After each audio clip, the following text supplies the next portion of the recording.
அலுவலகங்களில் பணிபுரியும் பெண்களின் பாதுகாப்பை உறுதிப்படுத்தும் விசாகா குழுவின் பரிந்துரைகள் தமிழகத்தில் நடைமுறைப்படுத்தப்படவில்லை என்று அரசு ஊழியர்கள் சங்கத்தினர் குற்றம் சாட்டுகின்றனர். இதுகுறித்து அலசுகிறது இந்த செய்தி தொகுப்பு. அரசு மற்றும் தனியார் அலுவலகங்களில் பணிபுரியும் பெண் ஊழியர்களின் பாதுகாப்பை உறுதிப்படுத்த கடந்த 1997ஆம் ஆண்டில் தொடரப்பட்ட விசாக வழக்கில் உச்சநீதிமன்றம் சில விதிமுறைகளை வழங்கியது.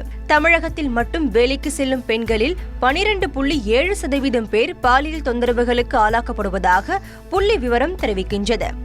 தேசிய அளவில் 10%த்திற்கும் அதிகமான பெண்கள் இந்த பிரச்சினையை எதிர்கொள்வதாக தேசிய மகளிர் ஆணையம் தெரிவிக்கிறது.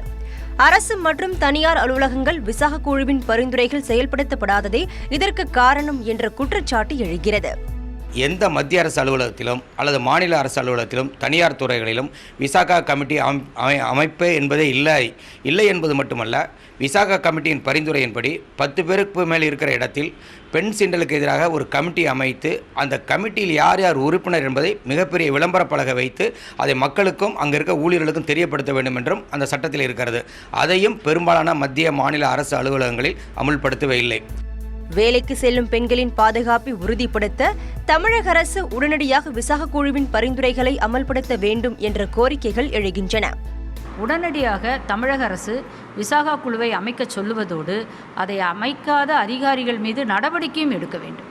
எடுப்பதோடு மட்டுமல்லாமல் அது குறித்த அரசாணைகளின்படி அது எடுக்கப்பட்டிருக்கின்றதா, ஒவ்வொரு 6 மாதத்திற்கு ஒரு முறை அதில் புகார்கள் ஏதாவது வந்திருக்கின்றதா, வந்திருந்தால் அதன் மீது என்ன நடவடிக்கை எடுக்கப்பட்டது, நடவடிக்கையுடைய முடிவு என்ன என்பதை ஒரு காலமுறை அறிக்கை மூலமாக அரசுக்கு தெரிவிக்க வேண்டும்.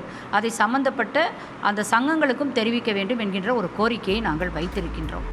அலுவலகங்களில் பெண்கள் பாதுகாப்பை உறுதி செய்வது மட்டுமே உண்மையான பெண் சுதந்திரம் என்ற கருத்து முன்வைக்கப்படுகிறது.